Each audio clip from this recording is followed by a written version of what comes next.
Hello, welcome to another Choices History Moment. I'm your host, I'm Dennis, and I want to talk about something that happened about 100 years ago.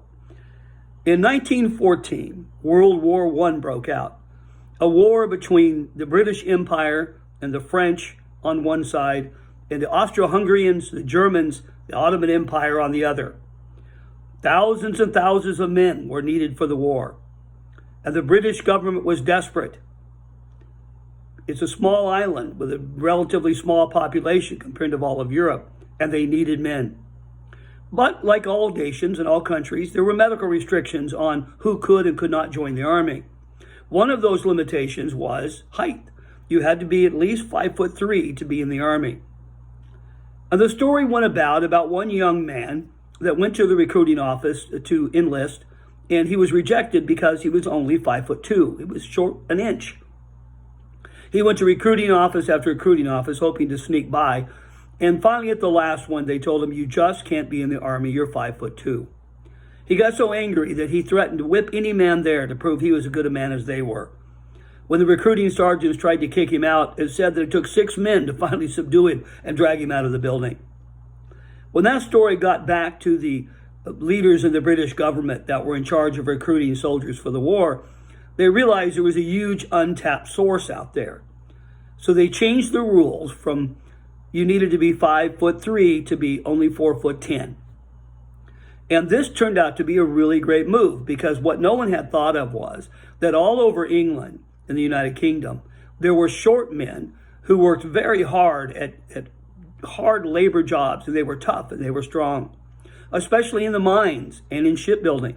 You can imagine going down a mine, being short is a great advantage, but it's hard, brutal work. Same thing in shipyards, building the great steel ships, being able to crawl in tiny little compartments inside the ships to weld or rivet. It was an advantage to being small. And these men, though they might have been smaller than average in height, often were broader in the chest and in the arms and stronger than the average soldier because of their lifetime of hard work. So they were recruited and put into what were called bantam battalions.